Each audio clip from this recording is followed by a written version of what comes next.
నందికి నమస్కారం చెయ్యకుండా వెళ్ళి నమస్కరించాడు అనుకోండి, దాని వలన దోషం వస్తుంది. అందుకే ముందు నందిని ప్రార్థన చేసి తరువాత ఆయన శృంగముల మధ్యలోంచి చూడాలి. ప్రదోష వేళ దాటిపోయి కవచం పెట్టేస్తే, అంటే శివలింగం కనపడకుండా శివుని యొక్క మూర్తి ఏ ఇత్తడిదో రాగిదో వెండిదో బంగారందో తొడిగేస్తారు. అలా తొడిగేస్తే నంది శృంగముల మధ్యలోంచి చూడక్కర్లేదు. లింగాన్ని చూస్తే మాత్రం నంది యొక్క శృంగముల మధ్యలోంచి మాత్రమే చూడాలి. అది పరమశివుడు నందీశ్వరుడికి ఇచ్చినటువంటి వరం. వెంకటేశ్వర స్వామి వారి దర్శనానికి ముందు ఆదివరాహస్వామి దర్శనం ఎలా చెయ్యాలో అలా నందీశ్వరుని యొక్క శృంగముల మధ్యలోంచి మాత్రమే శివలింగాన్ని దర్శనం చెయ్యాలి. నంది పట్ల అపచారం చేస్తే పరమశివుడికి ఆగ్రహం వస్తుంది. నంది పట్ల పరమ భక్తితో వినమ్రతతో ప్రవర్తించాలి. ఒక్కొక్క శివాలయంలో బయట పెద్ద నంది ఉంటుంది, మీరు కొంచెం ముందుకెడితే ఇంకొక చిన్న నంది ఉంటుంది. కదలకుండా ఉన్నటువంటి పెద్ద నందిని స్థిర నంది అంటారు. ఈ చిన్న నంది కదులుతుంది, కదిపితే దాన్ని గట్టిగా నేలకి బిగించరు. ఈ కదిలే నందిని చరనంది అంటారు. పూర్వకాలంలో ఇంత వైద్య సదుపాయం లేనటువంటి రోజుల్లో ప్రతి ఊళ్ళో శివాలయంలో ఒక చరనంది ఉండేది. ఎందుకు చరనంది అంటే, అకస్మాత్తుగా ఎవరైనా ఒక స్త్రీకి ప్రసవం అవుతుంటే, ఆమె కష్టపడుతుంటే, ఆమెని వైద్యానికి తీసుకెళ్లాలన్నా వైద్యుణ్ణి తీసుకురావాలన్నా చాలా సమయం పడుతుంది అనుకుంటే, నేను పూర్వకాలంలో ఉన్న విశేషాన్ని చెప్తున్నాను. అప్పుడు ఏం చేసేవారంటే, శివాలయంలో అర్చక స్వామి దగ్గరికి వెళ్ళేవారు. అర్చకుడు వచ్చి శివాలయం తలుపులు తీసి ఈ చరణందిని ప్రసవ వేదనతో బాధపడుతున్నటువంటి పిల్ల ఉన్న ఇంటి వైపుకి తిప్పేవాడు. ఈ నంది అటువైపుకి తిరిగి చూస్తే సుఖప్రసవం అయ్యేది. అందుకని చరణంది నుంచేవారు. నంది యొక్క దృష్టి పడితే ఆపద తొలగుతుంది అని. ధర్మమే ఒక ఆకృతిని పొందితే ధర్ముడు అని పిలుస్తారు. ఆ ధర్ముణ్ణి పిలిచి శిలాదునికి నువ్వు కుమారుడిగా వెళ్ళు అన్నాడు. ఆ ధర్మమే శిలాదుడికి కొడుకుగా వచ్చింది. అందుకే వృషభ రూపంలో పడుకుంటాడు పరమశివుడి ముందు. నంది పురుష రూపంతో ఉండడు. పురుష రూపంతో ఉండకుండా ఎద్దు ఎలా ఉంటుందో అలా ఉంటాడు. కారణం ఏమిటంటే, ఎక్కడైనా సరే ధర్మము వృషభ రూపంలో ఉంటుంది, భూదేవి గోరూపంలో ఉంటుంది. భూదేవి శ్రీ మహావిష్ణువుతో మాట్లాడవలసి వస్తే గోరూపాన్ని పొందుతుంది. ధర్మము వృషభ రూపాన్ని పొందుతుంది. సత్యము, శౌచము, తపస్సు, దయ, ఈ 4 ధర్మమునకు ఉండేటటువంటి 4 కాళ్ళు. వృషభమునకు 4 కాళ్ళు ఉంటాయి. ఈ 4 కాళ్ళు నిజానికి అవి డెక్కలు కాళ్ళు కావు. నందీశ్వరుడు వృషభ రూపంలో పడుకున్నాడు అంటే ధర్ముడే పడుకున్నాడు. అందుకే నందిని స్పృశించడం, నంది శృంగములలోంచి దర్శనం చేయడం, నందికి నమస్కారం చేయడం వల్ల ఏమవుతుంది అంటే, శివుడు ఏది ఇస్తాడో నంది అదే ఇస్తాడు. శివుడికి రుద్రాభిషేకం చేశాం అంటారు. రుద్రుడు అన్న పేరు ఆయనకి ఎందుకు వచ్చింది అంటే, ఏదో కోపంగా ఉంటాడు కాబట్టి రుద్రుడు అని కాదు దాని అర్థం. రుత్యా ధర్మాన్ అవలోకయతి ప్రాపయతివా ఇది రుద్రః.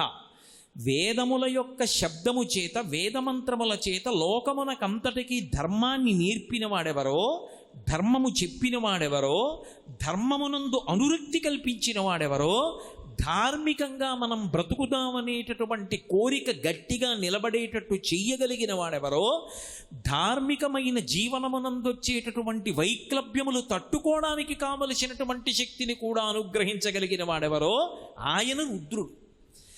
ఆ రుద్రుడు ఏ ధర్మాన్ని అనుగ్రహిస్తాడో నందీశ్వరుడు కూడా అదే అనుగ్రహిస్తాడు. అందుకే వృషభ రూపంతో 4 కాళ్లతో పడుకుంటాడు. ఒక్కొక్కచో నందీశ్వరుడు అద్భుతమైనటువంటి అనుగ్రహ ప్రదాత. ఆయన ఇవ్వలేనిది లేదు. మీరు చూసి ఉంటారు, ప్రత్యేకించి పశ్చిమ గోదావరి జిల్లాలో ఆ ఆచారం ఎక్కువ. పేరులో బసవా ఉంటుంది. చాలామంది పేర్లలో, ఇప్పుడు ఉన్నటువంటి తరాల్లో నాకు తెలియదు కానీ ఇప్పుడున్న తరానికి ముందు తరం వరకు పేర్లలో, చాలామంది పేర్లలో బసవా ఉంటుంది. ఆ బసవా ఎందుకు వచ్చిందో తెలుసా? బసవీశ్వరుడు అని పేరు నందీశ్వరుడికి. బసవయ్య అంటారు. నంది అనుగ్రహించి కొడుకు పుడతాడు. నందీశ్వరుడి మెడలో శనగలు కడతారు. ఇప్పటికీ శ్రీశైలంలో శనగల బసవయ్య అంటూ ఉంటారు. ఇప్పటికీ వింటాడు. అందుకే మీరు ఎప్పుడైనా శ్రీశైలంలో ఉన్న నందిని జాగ్రత్తగా చూడండి. 3 గంటలు కట్టుకుంటాడు. కింద 1 గంట, మధ్యలో 1 గంట, మెడలో 1 గంట ఉంటాయి. 2 చెవులు ఒకలా ఉండవు, ఇలా ఉంటుంది ఒక చెవి. ఏదైనా చాలా కష్టం వచ్చిందనుకోండి, శ్రీశైలంలో నంది చెవి దగ్గరికి వెళ్ళి చెప్పుకుంటారు. ఆయన వింటాడు బాగా. విని, స్వామి నా కోరిక తీర్చిన తరువాత నువ్వు వెంటనే ఇవి తినమని శనగలు మూట కట్టి ఆయన మెళ్ళలో కడతారు. అలా కట్టగా కట్టగా కట్టగా కట్టగా ఇప్పుడు ఆయనకి పేరు ఏమని వచ్చిందంటే శనగల బసవన్న అని. నందీశ్వరుడు కాలజ్ఞానంతో ఉంటాడు, పరమశివస్వరూపం కదా, మీకు ముందే చెప్పే కదా, కాలంబు గతి అని. అందుకే యుగాంతం ఎప్పుడైపోతుంది అన్నది మొట్టమొదట ఎవరికి తెలుస్తుంది అంటే నందీశ్వరుడికి తెలుస్తుంది. యుగాంతం అయిపోయే సమయం వచ్చేసింది అని గుర్తు ఏమిటంటే, శ్రీశైలంలో ఉన్నటువంటి నందీశ్వరుడు పైకి లేచి మోరలెత్తి పెద్దగా అరుస్తాడు. ఆ నందీశ్వరుడు రెంకె వేస్తే కృష్ణానది పైకి లేస్తుంది. పైకి లేచి కనకదుర్గమ్మ యొక్క ముక్కు నత్తుని తాకుతుంది. అవి వరుసగా మహాప్రళయం యొక్క చిహ్నాలు. ఇందులో మొదట తెలుసుకునేవాడు ఎవరు అంటే నందీశ్వరుడు తెలుసుకుంటాడు. నందీశ్వరుడు నిరంతర శివదర్శనంలో ఉంటాడు. అందుకే నంది చెయ్యని దర్శనం మొదట ఎవ్వరూ చేయకూడదు. మీరు ఇప్పటికీ శ్రీశైలాది క్షేత్రములకు వెడితే సుప్రభాతం చదువుతారు. ప్రాతస్మరామి గణనాథ మనాథ బంధుం సింధూరపూర పరిశోభిత గండ యుగ్మం బుద్దండ విఘ్న పరిఖండన చండ దండ మాఖండలాది సురనాయక బృంద వంద్యం అని సుప్రభాతం అంతా చదివేసిన తర్వాత తెర తీస్తారు. పరాకు చెప్తారు, పక్కకుండండి పక్కకుండండి, ముందు నంది చూడాలి, పక్కకుండండి అని చెప్తారు. నందీశ్వరుడు మొట్టమొదట శివదర్శనం చెయ్యాలి, తర్వాతనే మనం చెయ్యాలి. నందికి శివుడికి మధ్యలోంచి వెళ్ళకూడదు. అటువంటి బసవయ్య ఆయన ప్రథమ దర్శనం చేస్తూ ఉంటాడు. ఒక్కొక్కచో నంది ఎంత అనుగ్రహాన్ని ఇచ్చేస్తాడంటే ఇక పునర్జన్మ లేకుండా కూడా చెయ్యగలడు. శ్రీశైలంలో ఇప్పటికీ కూడా శిఖరేశ్వరము అని ఒక ప్రదేశం ఉంది. అక్కడ కొండ పైకి ఎక్కుతారు, మెట్ల దారి ఉంటుంది. ఆ పైకి ఎక్కి అక్కడ చరనంది ఉంటుంది, నంది తిప్పుతారు. ఆ నందిని తిప్పినప్పుడు ఆ నందీశ్వరుడు యొక్క పాదముల కింద చిన్న కైవారంలా ఉంటుంది. అందులో 4 పదార్థములు వెయ్యాలి.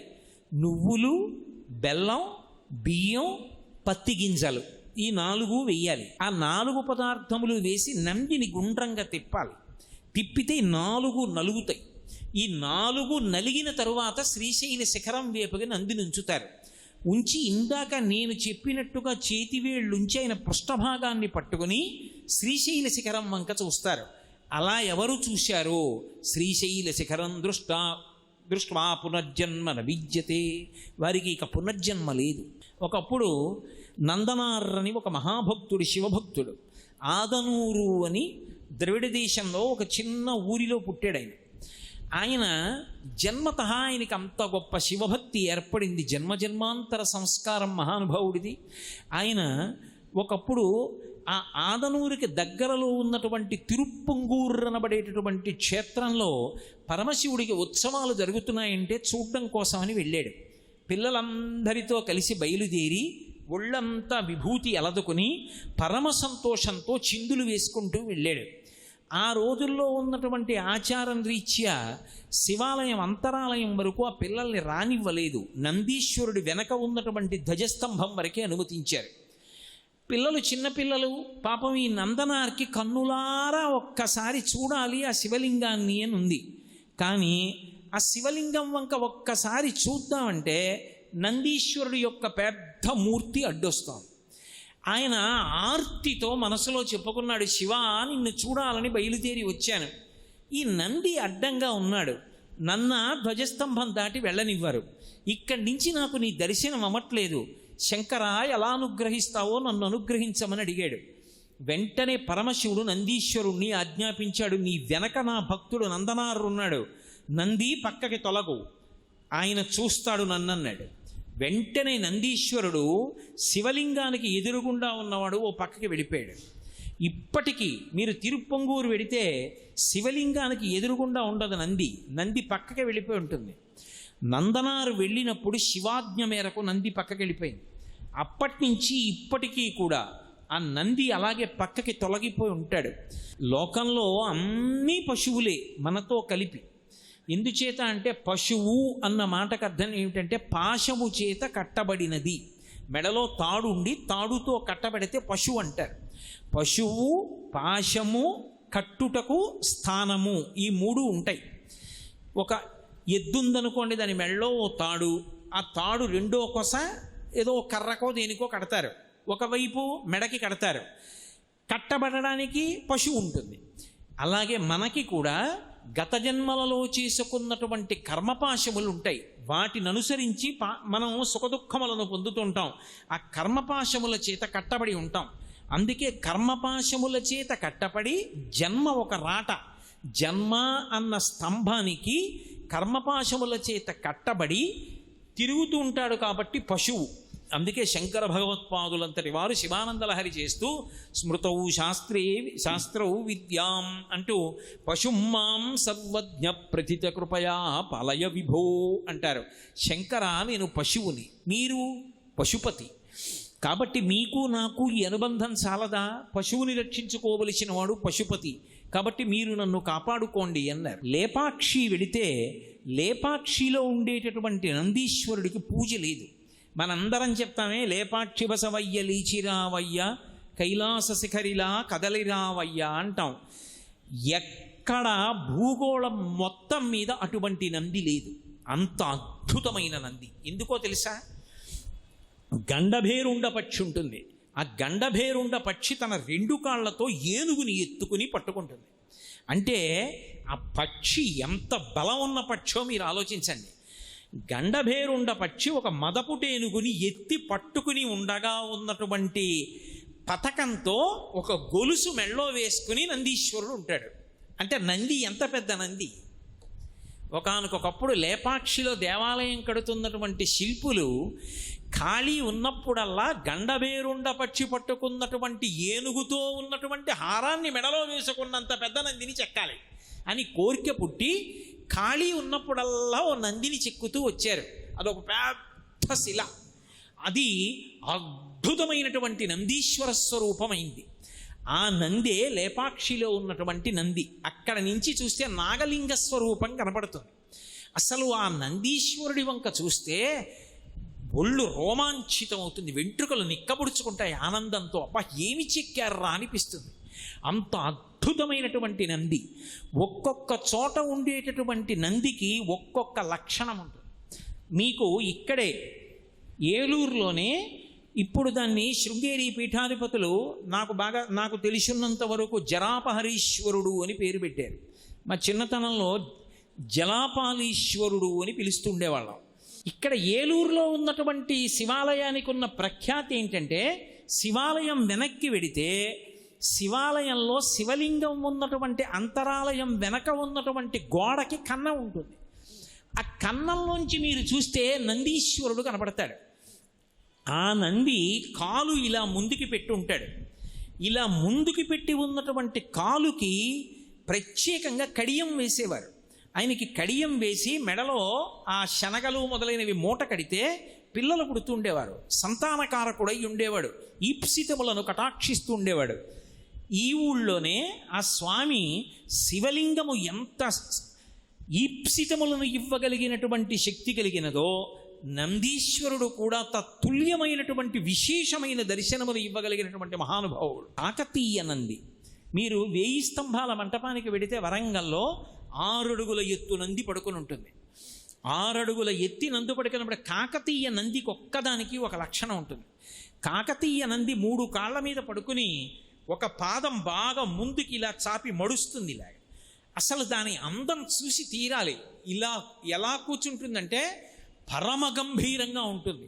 దుష్కరం నిష్ప్రతిద్వంద్వం చికీర్షం కర్మబానర సముద్ర అని వాల్మీకి మహర్షి సుందరకాండలో వర్ణించినట్లుగా ఏదో నందీశ్వరుడు పర్వతం మీద కూర్చుని చూస్తుంటే ఎలా ఉంటుందో కాకతీయ నంది అలా ఉంటుంది. అలాగే ఓరుగల్లు పక్కన, వరంగల్ పక్కన రామప్ప దేవాలయం ఉంది. రామప్ప దేవాలయంలో నందీశ్వరుడు ఉంటాడు. రామప్ప దేవాలయంలో ఉండే నందీశ్వరుడు ఒక చమత్కారం. మీరు మామూలుగా చూశారనుకోండి, ఒక్క శివుణ్ణి చూస్తూ ఉంటాడు. మీరు ఆ నందీశ్వరుడి చుట్టూ తిరుగుతూ నంది వంక చూస్తున్నారనుకోండి, ఆయన మిమ్మల్ని చూస్తూ ఉంటాడు. మీరు ఎటెళ్ళండి చూస్తాడు. మీరు ఎటువైపుకి వెళ్ళండి, ఆ నందీశ్వరుడు మిమ్మల్నే చూస్తున్నట్టు ఉన్నట్లుగా కనపడుతుంది.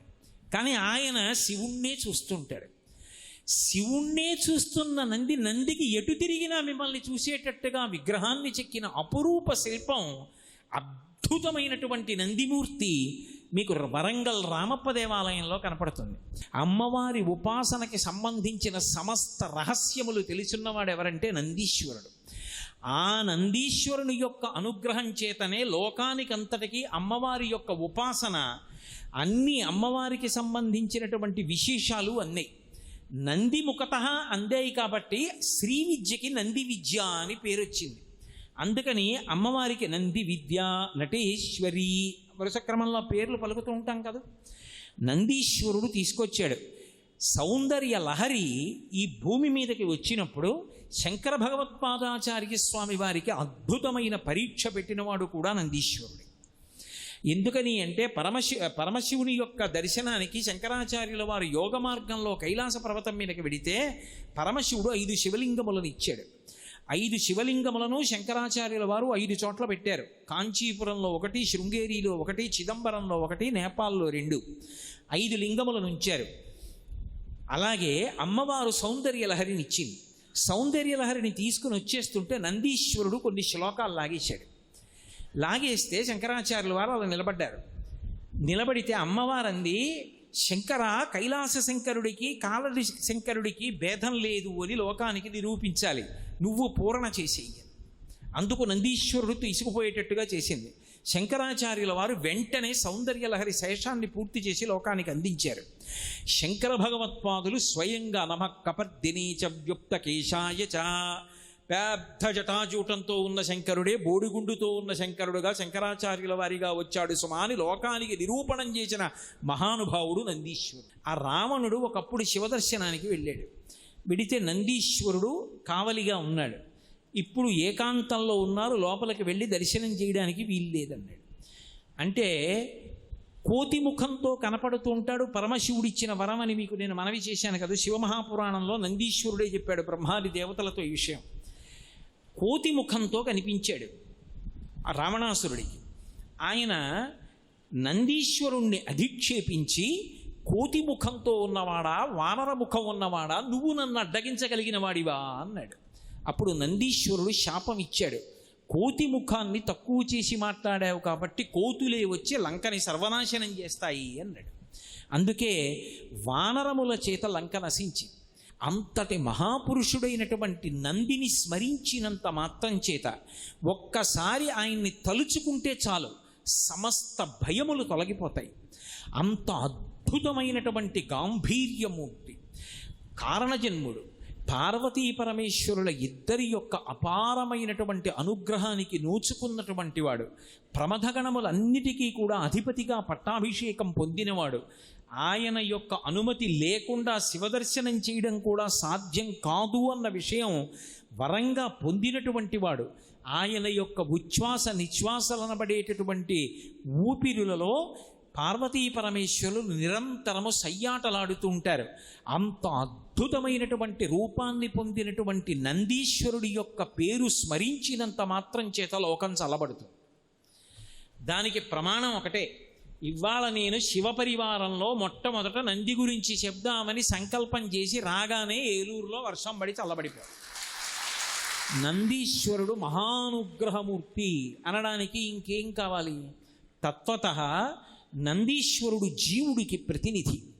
జీవుడికి బ్రహ్మానికి అభేదం. మాయ ఎంతకాలం ఉంటుందో, అవిద్య ఎంతకాలం ఉంటుందో అంతకాలం జీవబ్రహ్మల మధ్య భేదం కనపడుతుంది. అందుకే నందికి శివుడికి మధ్యలోంచి నడవడాన్ని కూడా శాస్త్రం అంగీకరించలేదు. ఒక్క శివాలయంలో అర్చకుడు వినా ఎవ్వరూ కూడా నందీశ్వరుడికి శివలింగానికి మధ్యలోంచి నడవడం కానీ వెళ్ళడం కానీ ఎప్పుడు చెయ్యకూడదు. అలా కానీ వెళ్ళాడా వాడు అనుగ్రహం మాట దేవుడెరుగు, శివుడి యొక్క ఆగ్రహానికి పాత్రుడవుతాడు. అందుకే నందీశ్వరుడు అంటే అంత గొప్ప వైభవాన్ని, అంత గొప్ప వరాన్ని పొందినటువంటి మహానుభావుడు. నందీశ్వరుని తరువాత మళ్ళీ అంత గొప్ప స్థానాన్ని పొందినవాడు, నేను ఉపాసన పరంగా ఇక్కడ చెప్తున్నది, ఇందాక ఆలయ పరంగా నందితో మొదలుపెట్టాను. ఉపాసన పరంగా శివుణ్ణి ఆహ్వానం చేసేటప్పుడు నందిభృంగిరిట వీరక వీరభద్ర చండీశ్వర ప్రబల ముఖ్య మహాగణేభ్య అని పిలుస్తారు. నంది వెనక భృంగిని పిలుస్తారు. భృంగి ఒక అద్భుతమైనటువంటి స్వరూపం. మీకు దీన్ని బట్టి ఏమర్థం అవుతోంది? శివుడితో సమానమైనటువంటి స్థాయికి ఒకడు ఎదిగిపోయాడు అంటే శిలాదుని యొక్క భక్తి. పరమశివుడు భక్తికి ఎంత వశపడిపోతాడో, పరమశివుడు ఇవ్వలేనిదన్నది లోకంలో ఏదీ లేదు. దీన్ని నిరూపించినటువంటి గాథ నందీశ్వరుడి యొక్క వృత్తాంతం. సర్వం శ్రీ ఉమామహేశ్వర పరబ్రహ్మార్పణమస్తు. స్వస్తి.